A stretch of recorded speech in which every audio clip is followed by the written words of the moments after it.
तुम्ही या चॅनलवर नवीन असाल तर सबस्क्राइब करा, तसेच लाईक आणि शेअर नक्की करा।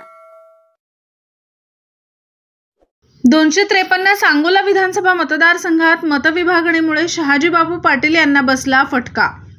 मागील पंचवार्षिक निवडणुकीप्रमाणे दीपक आबा साळुंखे पाटील व शहाजीबापू पाटील एकत्र असते तर चित्र वेगळे दिसले असते।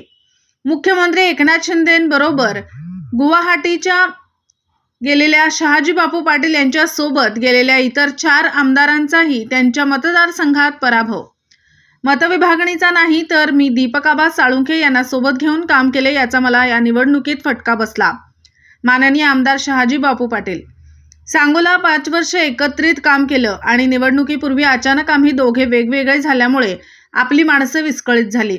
मतविभागणीचा नाही तर दीपक आबाला एकत्र घेऊन कारभार केल्याचा मला निवडणुकीत फटका बसल्याचे शिंदे गटाचे माजी आमदार शहाजीबापू पाटील यांनी सांगितले। सांगोला विधानसभा मतदारसंघातून शिंदे गटाचे आमदार शहाजीबापू पाटील यांचा पराभव झाला। त्यानंतर सांगोला शहर व तालुक्यातील पदाधिकारी कार्यकर्त्यांनी चकमहूद तालुका सांगोला येथील निवासस्थानी माजी आमदार शहाजीबापू पाटील यांची भेट घेऊन पराभवाच्या कारणांची मीमांसा केली। यावेळी कार्यकर्त्यांची संवाद साधताना ते बोलत होते। पुढे बोलताना शहाजीबापू पाटील म्हणाले, मी 8 निवडणुका लढलो, त्यापैकी 2 जिंकल्या आणि 6 हरलो। राजकारणात जय पराजय होत असतो। आपल्याला दीपक आबाचा फटका बसला नाही तर त्यांना एकत्रित येऊन कारभार केल्याचा फटका बसला आहे।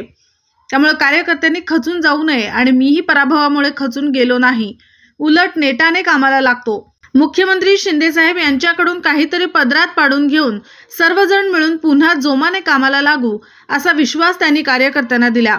यावेळी मोठ्या संख्येने जमलेल्या कार्यकर्त्यांनी शहाजीबापूंच्या समर्थनार्थ प्रचंड घोषणाबाजी केली।